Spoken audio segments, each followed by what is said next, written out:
Olá, telespectador do Amazonsat, este é o programa Literatura em Foco. Eu sou o Abraham Base. Gravamos com muito prazer no Seringal Hotel.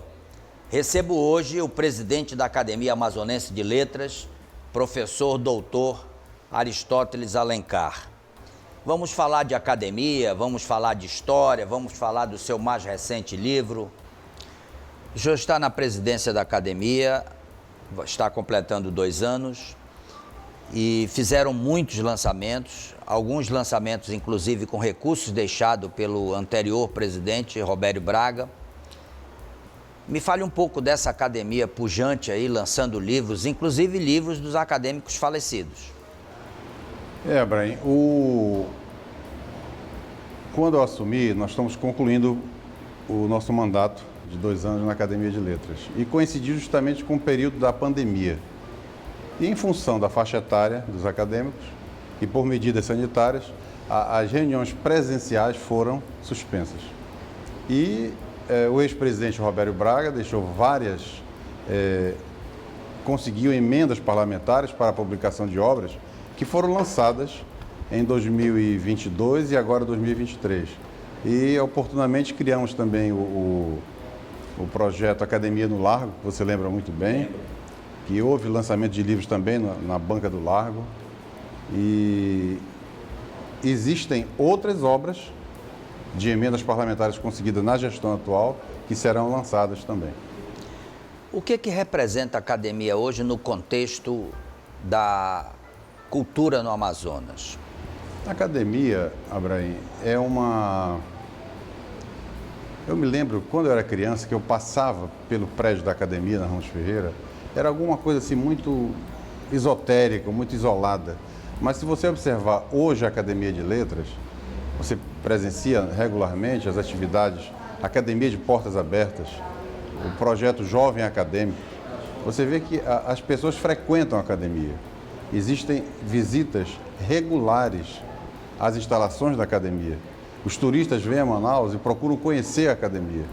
O senhor trouxe alguns objetos antigos que lembram a sua infância e juventude, e é essa infância e juventude que lhe faz observar os fatos históricos aonde você viveu, Largo de São Sebastião.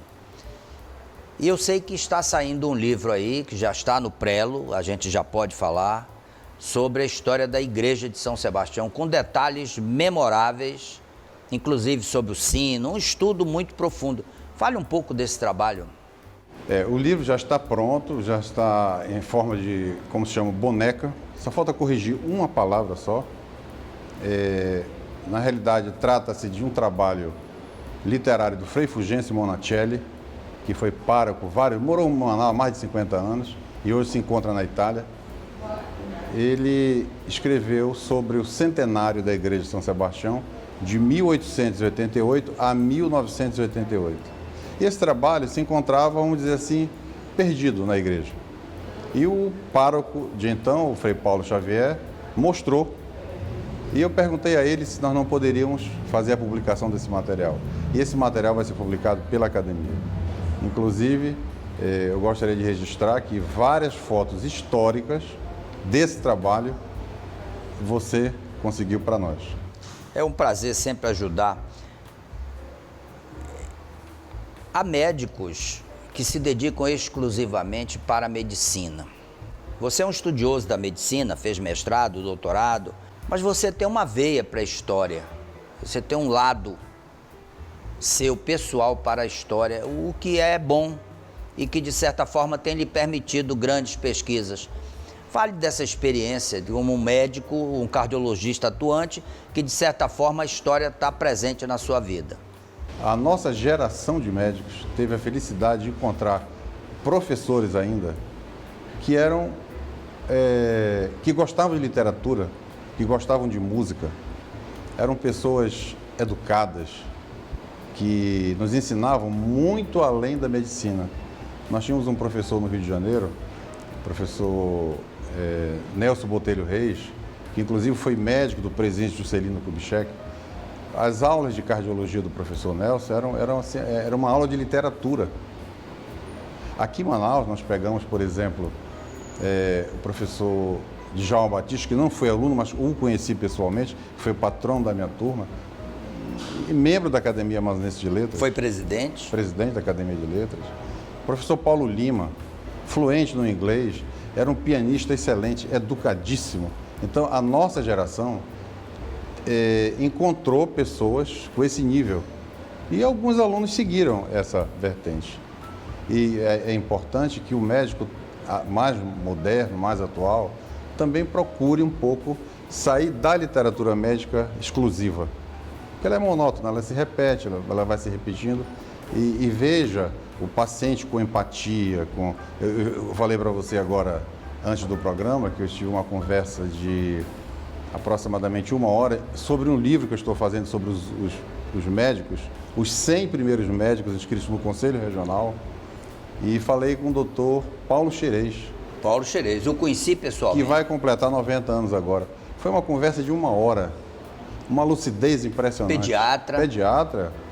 Então ele disse, Aristóteles, os nossos professores, e citou o nome dos professores dele, que seriam da década de 40, 50, nos ensinaram a ter empatia pelo paciente, ter compaixão pelo paciente. Você não pode salvar o paciente da doença e matá-lo pecuniariamente, a parte material.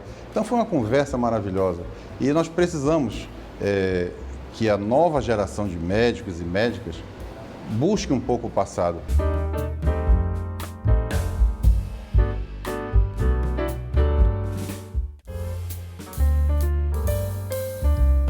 Estive com muito prazer no lançamento do seu livro. E não me impressionou pelo seu círculo de amizade, mas foi um lançamento memorável, com aproximadamente 150 pessoas. Vamos falar desse momento especial na sua vida, do lançamento do seu mais recente livro. Brian, eu fiquei surpreso, primeiro com a qualidade das pessoas que estavam lá, pessoas amigas, que atenderam o convite, e a quantidade. O livro foi assim, era uma vontade antiga que eu tinha, porque eu nasci ali na Praça São Sebastião e morei lá e meu consultório é lá. Então todo dia eu passo e vejo, ao sair do consultório, consigo vislumbrar o teatro e o monumento.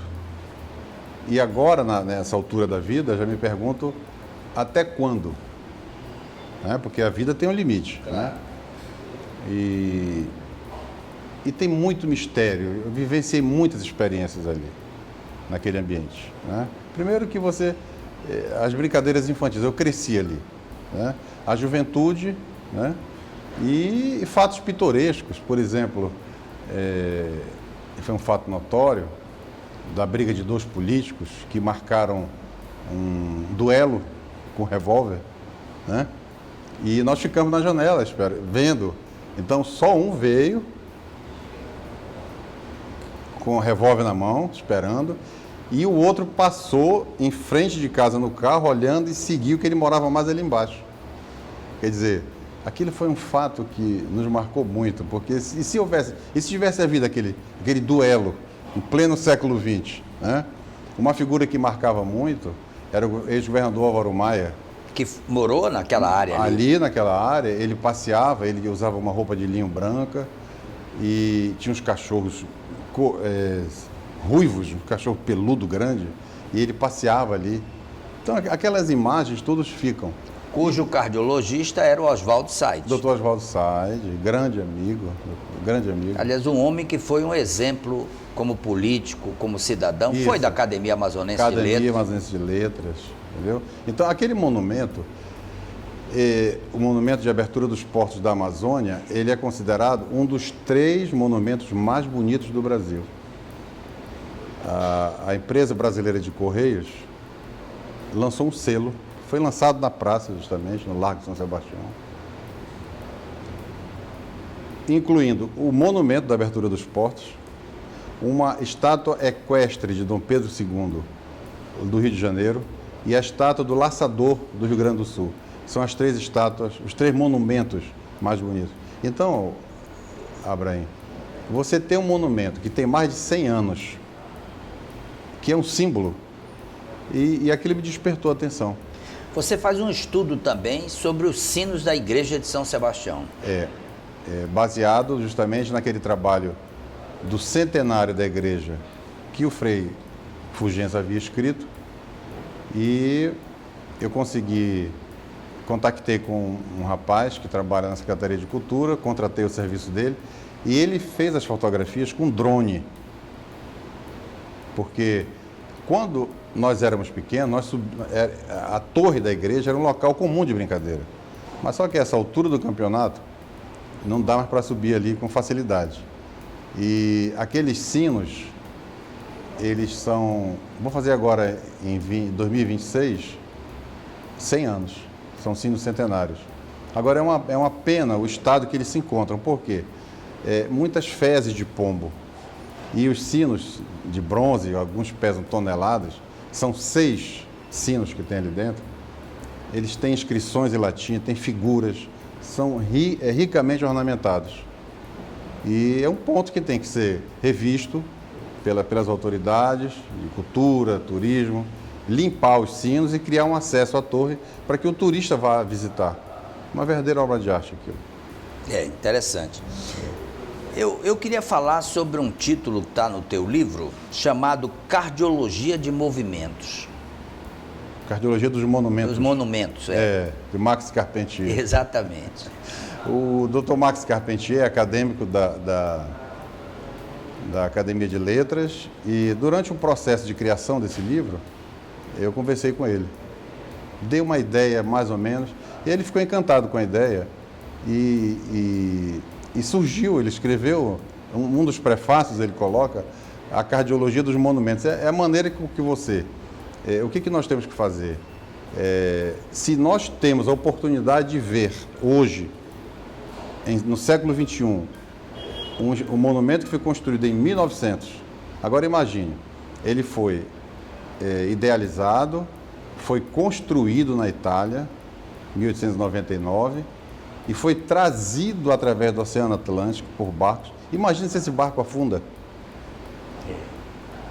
Foi trazido até o porto de Manaus, foi levado até a praça e montado. Não tinha grua, não tinha guincho, não tinha nada. Como é que subiram esses sinos? Como é que subiram aquilo? Então, nós temos uma riqueza de detalhes com mais de 100 anos. E nós temos a obrigação, além de contemplar essa beleza, manter. Porque o tempo já é um fator de destruição. É importante que o ser humano não seja o segundo fator. O atual pároco tem dado muita atenção ao fato história da igreja. Sim, tem dado atenção. Houve agora, após 20 anos, houve uma reforma. É importante que se diga, isso está no livro também da igreja, o interior da igreja de São Sebastião é o maior acervo de pinturas, vamos dizer assim, religiosas no estado do Amazonas. É o maior acervo, um acervo caríssimo que tem ali dentro. E foi restaurado, agora na gestão do secretário Apolo, porque a cúpula, ela faz assim, mas tem uns vazamentos, muita água. A engenharia aqui para a nossa região, com esse calor que dilata e aquela chuva que destrói tudo, é complicado. Então as pinturas centenárias estavam destruídas. E agora, na gestão atual do secretário Apolo, houve uma reformulação. E isso está tudo no livro, esse material. Esse livro já está no prelo, há uma previsão de lançamento? Eu acredito que no máximo 30 dias. E o mais importante, assim, não é o mais importante, mas é muito importante que o prefácio foi escrito pelo cardeal Dom Leonardo Steiner. Pois é, isso que eu ia lhe chamar a atenção. Quer dizer, é a primeira vez que um cardeal escreve para uma obra publicada no Amazonas. Pelo Isso. menos eu não conheço. Primeira vez. E o cardeal Dom Leonardo, quem tem oportunidade de assistir as homilias dele aos domingos, ele é um um escritor maravilhoso. Inclusive vai insistir pessoalmente com ele, que ele resumisse e publicasse uma obra desse período dele aqui em Manaus. Porque no livro do Centenário da Igreja, eu tive que recuperar, por exemplo, a cronologia dos bispos e arcebispos, né? Nós tínhamos bispos no começo do século passado, Dom Alberto Gaudêncio Ramos, que era paraense. Que foi da Academia Amazonense de Letras. Foi da Letras. Academia de Letras, foi o primeiro arcebispo. E o Dom Leonardo foi o primeiro cardeal da Amazônia. Da Amazônia, é um fato histórico. É um fato histórico. Então, eu até, no lançamento do curso, no lançamento da faculdade católica, que agora a Igreja Católica tem uma faculdade, Dom Leonardo e Padre Hudson, que é o pároco da catedral, ele me transmitiram um honroso convite para fazer a palestra de abertura. Então eu fiz uma retrospectiva e falei o seguinte, que o surgimento da Faculdade Católica não é o início de um processo, é o final de um processo. Porque, se você observar, você sabe muito bem disso, a Igreja Católica ela vem no interior mantendo escolas esses anos todos. Processos educativos, escolas, etc. Os padres de modo geral. Os padres de modo geral, eles têm escolas. E ao final eu disse para o Dom Leonardo que coincidiu a criação da faculdade com a presença e a ascensão dele ao cargo de cardeal pelo Papa Francisco. E disse o seguinte, que pediria a Deus que mantivesse Dom Leonardo aqui em Manaus. E que se Deus quisesse tirar Dom Leonardo daqui, só com uma condição, que ele se tornasse o prisioneiro perpétuo do Vaticano. Aí nós teríamos um Papa da Amazônia. Verdade. Tá certo. Bom, nós vamos para um pequeno intervalo e, naturalmente, essa conversa continuará no nosso bloco seguinte. Me aguarde, porque eu volto já.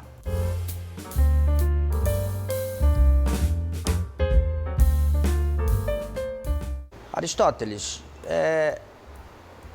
você nasce e se cria num espaço privilegiado. Como era essa Manaus do teu período, por exemplo, da tua juventude? Como era essa Eduardo Ribeiro, Instituto de Educação?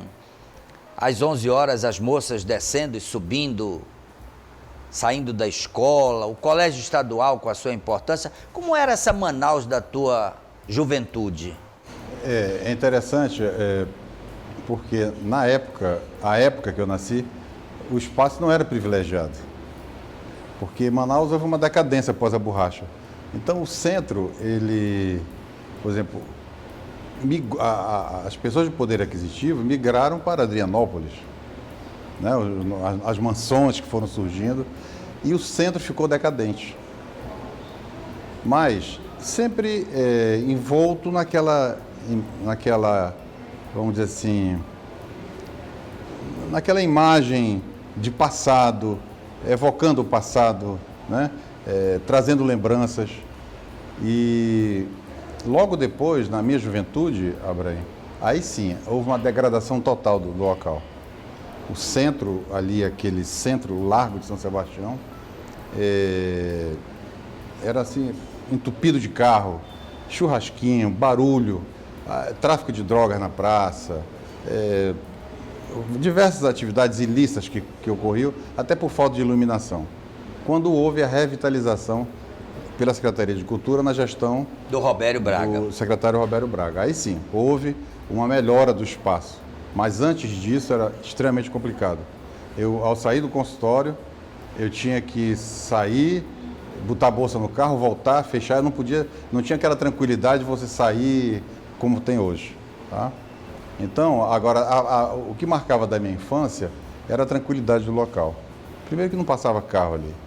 Então, nós brincávamos de bicicleta e tínhamos um esporte entre a Rua José Clemente e a Praça São Sebastião, que era futebol de caroço. E eu tinha muita vontade, assim, de revitalizar, de buscar. Os colegas talvez não possam mais fazer isso, porque você montava na bicicleta e a bola era um caroço de Tucumã. Então você passava, espirrava assim e o caroço corria. E você ficava dando volta? Ficava dando volta, defendendo, até ganhava quem jogava o caroço para o outro lado. Agora um episódio que me marcou é que nós, crianças ali, nós brincávamos no Teatro Amazonas. O teatro era aberto, não tinha controle nenhum. Eu cheguei a olhar assim de perto as plantas do teatro. Só que aquela geração era uma geração que cuidava do teatro, nós tomávamos conta do teatro. E eu me lembro que um dia chegou tinha muito turista naquela época, e eles filmavam com aquelas filmadoras que depois tiravam o cassete do filme. E um turista esqueceu 4 ou 5 cassetes em cima do banco e saiu no ônibus. E eu vi aquilo, e nós juntamos os cassetes e corremos atrás do ônibus, batendo no ônibus. Quando o turista, ele só faltou chorar quando viu aquilo. Nós fomos devolver Então era uma outra... É uma outra geração, É uma outra né? geração. Nessa consideração da arte grega e romana, tem muito a pesquisar, né? Tem muita informação. E nós, no nosso patrimônio, estamos muito presentes nisso. A ideia básica desse livro, porque existiam livros anteriores. Mário Ipiranga, Roberto Braga, Antônio Loureiro. Mas eu gostaria, a ideia foi, tanto que existe um glossário no livro, é que você não é, eu não sou arquiteto, não sou historiador, mas eu gosto de arte antiga. Então, assim como eu, existem milhares de pessoas que não são especialistas e gostam, e tem que ter um conhecimento mínimo residual. Então, a ideia básica do livro é fazer com que você, ao olhar, porque você olha para o teatro, ai, que coisa bonita, mas você tem que saber ali que tem colunas coríntias, que tem pilastras, que tem frontão, cornija, balaústres. Quer dizer, existem detalhes que precisa ser conhecido. E o livro vem exatamente esclarecendo isso. Então, por exemplo, você ao entrar na igreja de São Sebastião, você vai definir ali várias colunas de capitel coríntio. O que é capitel coríntio? Está no livro, explica isso aí. Então, a igreja da Matriz, Nossa Senhora da Conceição, que eu esqueci de falar dos sinos, por exemplo, os sinos da igreja de São Sebastião são os únicos da região norte que são eletrônicos, que são, vamos dizer assim, controlados eletronicamente.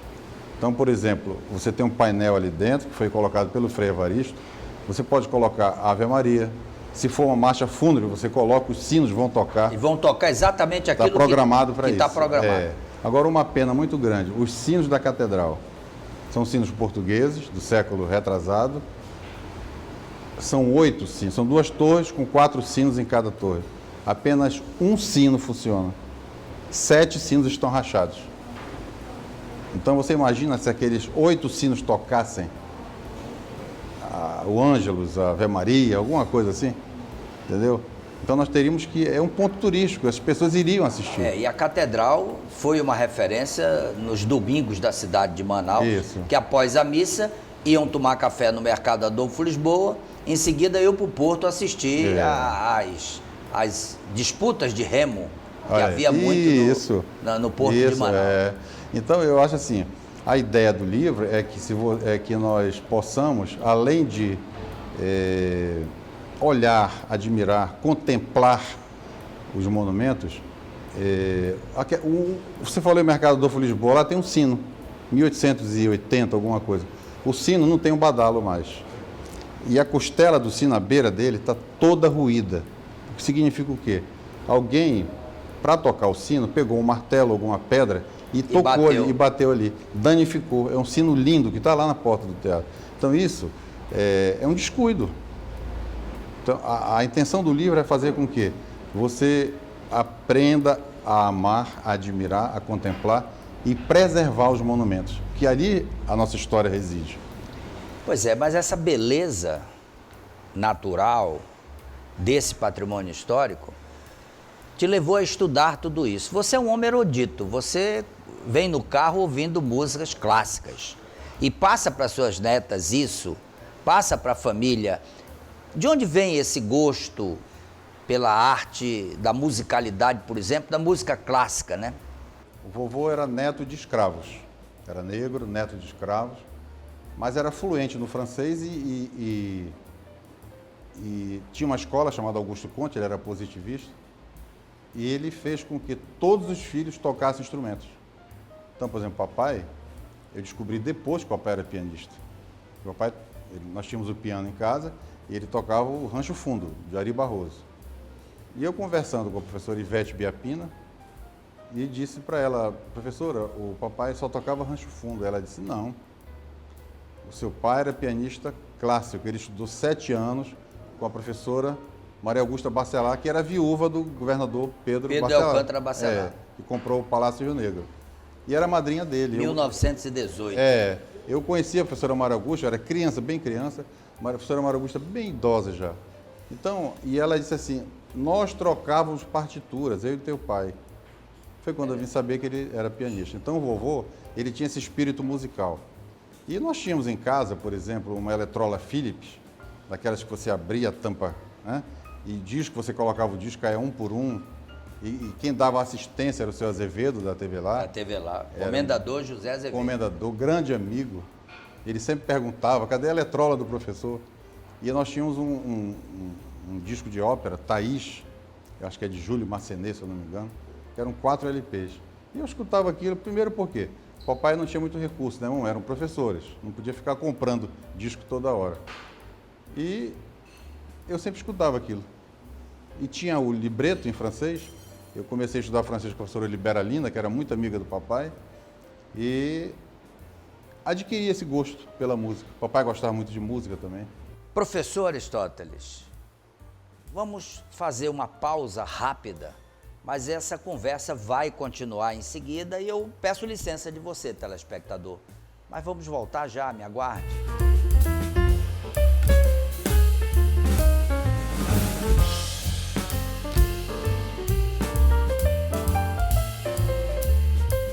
Vamos falar um pouco da criação do monumento do Largo de São Sebastião? O monumento central da praça, antes dele, é importante se diga, Abraham, que a casa onde é o consultório ali, aquelas 3 casas, até aquelas 3 casas do lado direito, em frente ao monumento, elas precedem o monumento e precedem o teatro. Como eu mostrei a placa, é de 1894. Então, para a abertura dos portos, que é importante assim, que quando nós conversamos, as pessoas, que monumento é aquele? A abertura dos portos. Aí a pessoa diz assim, mas que abertura? A abertura de 1808, Dom João VI. Não é. Esse monumento, ele comemora a abertura dos portos da Bacia Amazônica, 1876, por aí, Dom Pedro II. Por quê? Em 1808 é uma situação totalmente diferente. Dom João VI, fugindo de Portugal com medo de Napoleão, veio escoltado pelos ingleses. Ao chegar no Brasil, os ingleses disseram, olha, imperador, agora abre os portos, porque tudo tinha que passar por Portugal e Portugal cobrava uma parte. Então, abriu os portos brasileiros. Esse monumento é a abertura dos portos da Bacia Amazônica. Então tinha uma coluna central, uma coluna com uma bola no centro que comemorava. Tiraram essa coluna e colocaram o monumento atual. Primeira falha, sumiram com essa coluna. Era para ter guardado. Esse monumento primitivo era para ter sido guardado. Deve ter quebrado e colocaram o monumento atual. Então ele foi idealizado. Que era da família Bacelar, né? Da família, isso. Família Bacelar. Então ele foi confeccionado na Itália, existe todo um projeto arquitetônico, uma outra pena assim, muito grande, uma lástima, é que todos os moldes de gesso, de cera, tudo perdido, tudo jogado fora.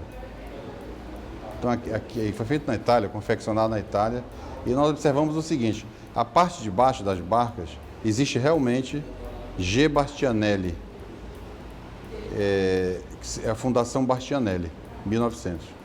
Mas procurando lá em cima, uma foto que eu aproximei, tem FLLI Mercatale Fusero. E aquilo surgiu uma dúvida. Então tem um amigo meu, Príncipe, que confecciona pão artesanal, ele sempre vai ao final de semana em casa, e eu perguntei, me tira uma dúvida, o que significa isso aí? Mercatale é nome, Fusero é nome. Ele observou, leu e disse, olha, F.LLI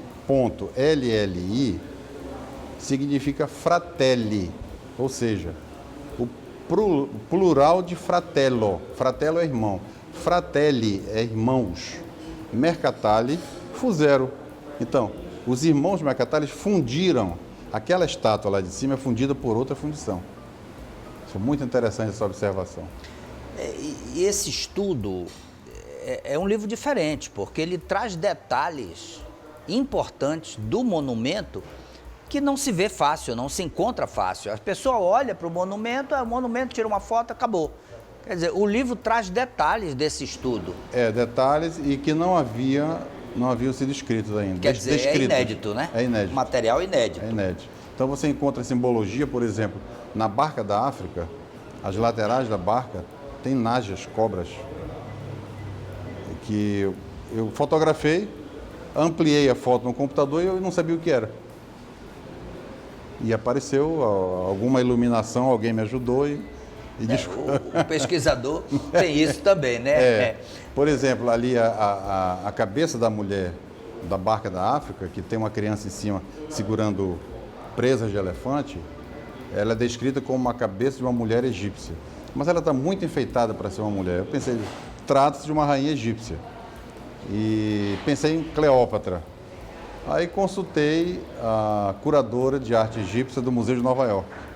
Ela pediu as fotos e disse, Aristóteles, você tem razão, não é uma simples mulher, é uma rainha. Só que você não pode dizer que se trata de Cleópatra, a não ser que o autor tenha dito. Mas o seu pensamento está correto. Então isso tudo está no livro. Quanto tempo você levou nessa pesquisa? Esse período da pandemia, uns 2, 3 anos, deu para fazer. Uma outra coisa interessante, a barca da África, que tem vários hieróglifos egípcios. Aí eu pensei assim, será que o autor colocou alguma mensagem? Porque tem símbolos de hieróglifos, de água, do rio, tem do cajado, etc. E perguntei dela. Tentei traduzir, comprei livros de tradução de hieróglifos no Kindle e mandei para ela. Ela disse, olha, esses hieróglifos, alguns são hieróglifos, outros são tentativa de imitar hieróglifos. Quem fez isso aí não conhecia a língua egípcia, não consultou quem soubesse, então se trata de símbolos, são ornamentos. Então é importante que se saiba disso. Você lança o seu livro no Palácio Rio Negro. E o livro com a memória da história da Igreja de São Sebastião, você está pretendendo lançar aonde? Na praça, na igreja, na academia? Essa é uma grande dúvida, porque nós gostaríamos de contar muito com as autoridades eclesiásticas, principalmente nosso cardeal, Dom Leonardo, que fez o prefácio, porque é um livro histórico do ponto de vista, porque o livro, na realidade, o texto é baseado no trabalho do Frei Fulgêncio. O que nós fizemos? Resgatamos e pela academia coordenamos o trabalho, eu e o Frei Paulo e a jornalista Ana Célia, fizemos uma complementação, mas o texto básico, o miolo do livro, é de autoria do Frei Fulgêncio. Fizemos pequenas correções, inserimos fotos importantes, as quais você nos concedeu algumas. Essa é uma dúvida, até ontem eu pensei nisso. Aonde esse livro pode ser lançado? Ele tem uma conotação muito forte. Eu não sei, talvez a igreja, dentro da igreja, uma solenidade especial.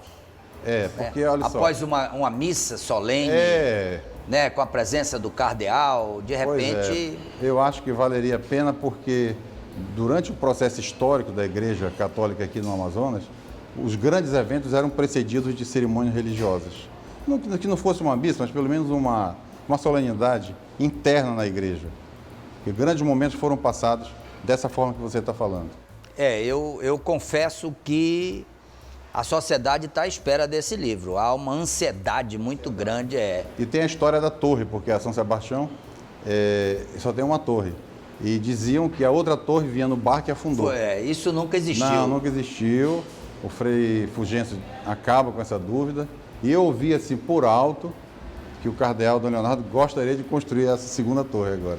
Porque a igreja, para ter 2 torres, ela tem que ser a matriz. A matriz, E a única igreja que tem 2 torres, além da matriz, é a Igreja dos Remédios. Dos Remédios. Que quando a matriz pega fogo, a Igreja dos Remédios absorve essa... E observa a importância histórica da Igreja de São Sebastião, porque a primeira igreja da Matriz, a segunda, Remédios, ela é a terceira. São Sebastião é a terceira igreja. Que, aliás, tem um outro fato histórico importante nesse contexto. É exatamente o dia 10 de julho de 1884 que o Amazonas, a província do Amazonas, vem abolir a escravatura 4 anos antes da Lei Áurea. Então, esse entorno do Largo de São Sebastião, ele tem muita história. Muita história. Tem muita história. E não podemos perdê-las. É verdade, é verdade. Agora, vamos falar um pouco mais sobre o Frei Fulgêncio, a importância dele com os adolescentes da época, com os meninos da época, residentes de famílias do Largo. Como é que era esta companhia do Frei Fulgêncio, que costumava sentar na praça, joga bola com os meninos, ele era um esportista... O Frei Fulgêncio... Gostava de vôlei, inclusive. Isso, o Frei Fulgêncio, quando ele chegou, eu tinha aproximadamente 10 anos de idade. Ele não falava uma palavra em português. Foi para Benjamin Constant, Tabatinga. Quando voltou falando português melhor do que muitos brasileiros.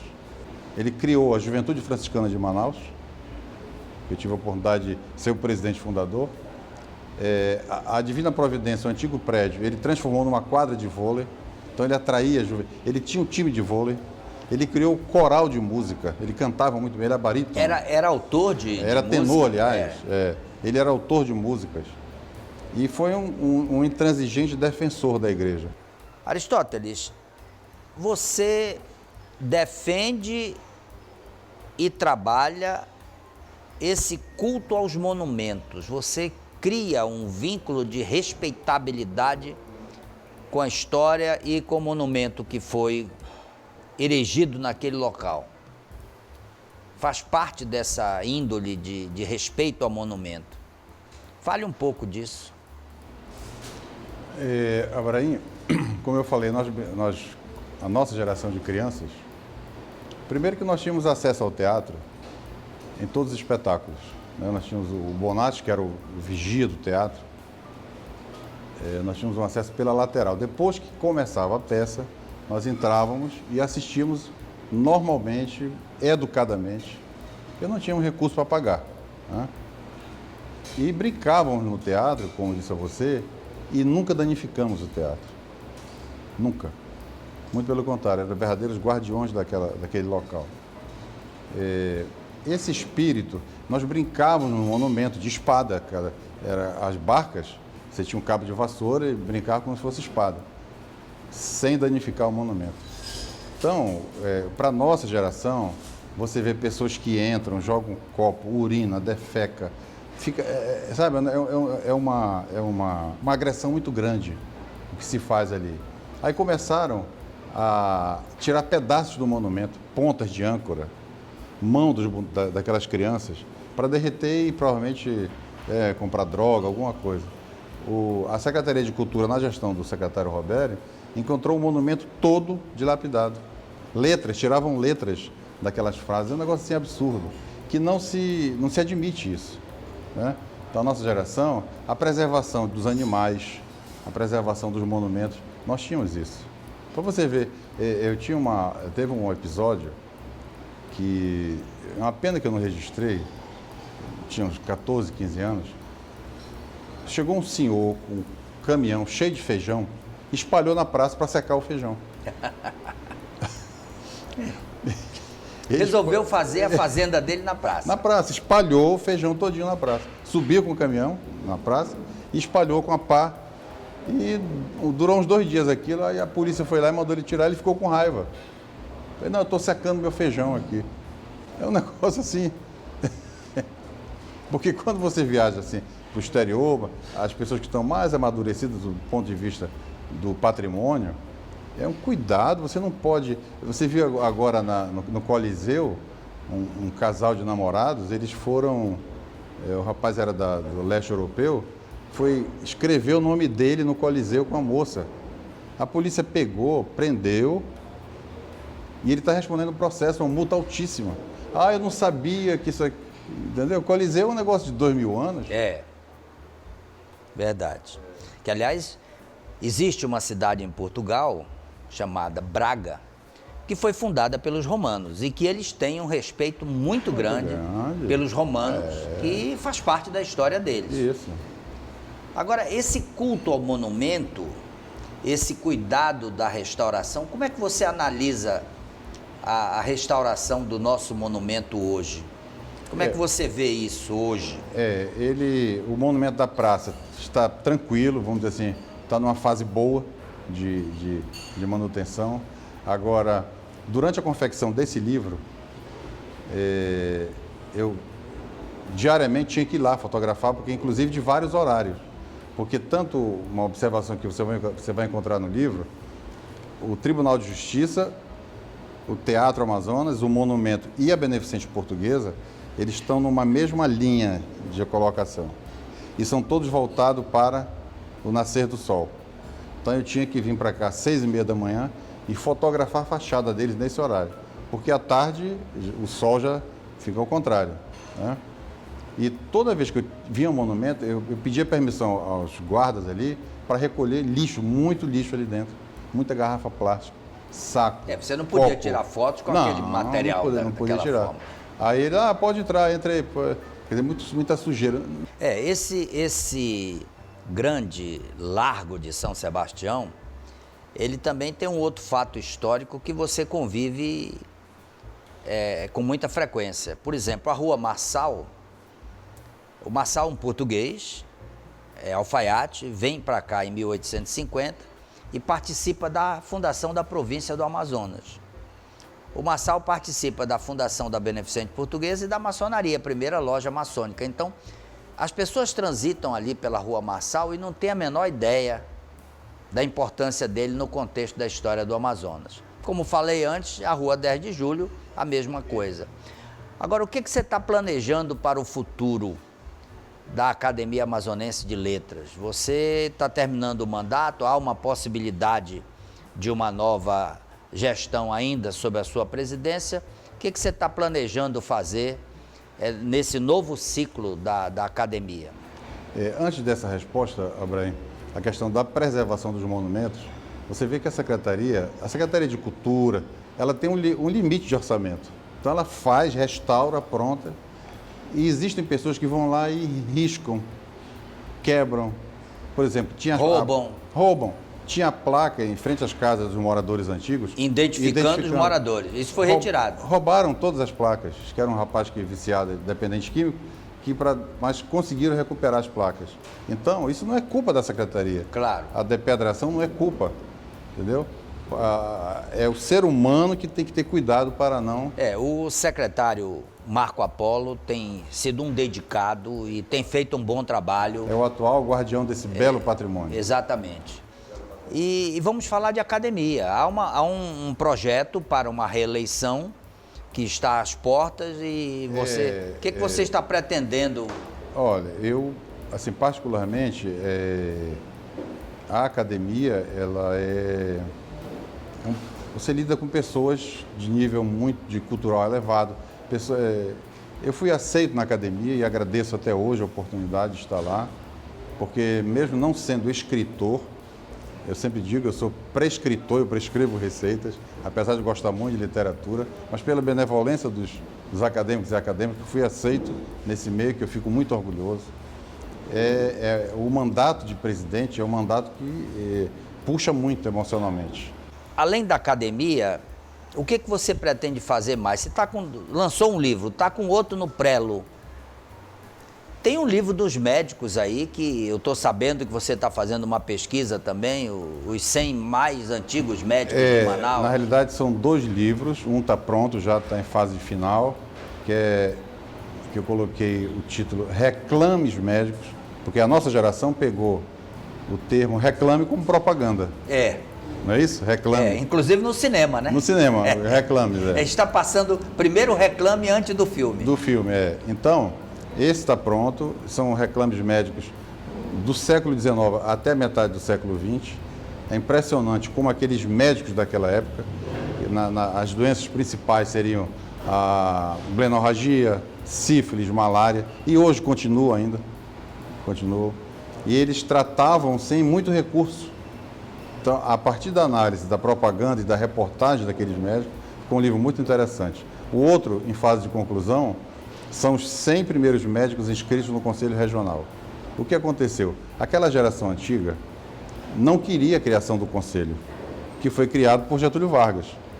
E quem capitaneou, vamos dizer assim, essa revolta? Adriano Jorge. Adriano Jorge. Adriano Jorge fez um documento, assinado por mais de 20 médicos, para o presidente Getúlio Vargas, que não criasse o Conselho Regional. O Conselho foi criado em 57, o ano que ele morreu. E então eu peguei os 100 primeiros médicos inscritos, que eu considero, uma opinião minha, a geração de ouro da medicina, que essa época, Abraim, não existia ultrassonografia, não existia ressonância magnética. Raio-X. Não, raio-X era muito precário. E eles operavam e faziam diagnósticos excelentes. Então essa geração realmente... Aliás, o nosso Adriano Jorge operava na Beneficente Portuguesa com a maior facilidade. Pois é. Inclusive, tem fotos que você me concedeu dentro do centro cirúrgico, sem máscara, sem nada, com uma luva preta aqui de um lado, anestesia ainda com clorofórmio, fotos. O livro vai ficar muito interessante. É verdade. Nosso papo foi extremamente agradável, mas nós estamos chegando ao final do programa e agora você tem a oportunidade de agradecer e, naturalmente, se despedir dos seus leitores e dos seus pacientes também. Eu agradeço, Abraim, a Rede Amazônica de Televisão, a você, como eu estava comentando, você tem um acervo de entrevistas que deve ser preservado com muito cuidado. E o acervo de literatura e de trabalho que você já fez, de história que você já fez, talvez seja um dos acervos mais ricos que nós tenhamos no Amazonas. Eu agradeço o honroso convite, me coloco à disposição para futuras entrevistas, se for o caso, e vamos torcer para que o lançamento do livro da igreja seja um sucesso e que o lançamento do livro dos médicos também. Nós precisamos resgatar o passado brilhante desses profissionais de saúde que nos trouxeram até agora. Haverá de ser, tenho certeza disso, e de certa forma você continua sempre convidado para vir ao programa falar do seu trabalho. Bom, telespectador, foi um prazer enorme conversar com o professor doutor Aristóteles Alencar. Lembro, ele é o presidente atual da Academia Amazonense de Letras, e renovo o convite para estarmos juntos. Na próxima semana eu te encontro, tenho certeza disso, acredito e você também acredite. Sabe por quê? Deus haverá de permitir. Te vejo na próxima semana. Forte abraço e até lá.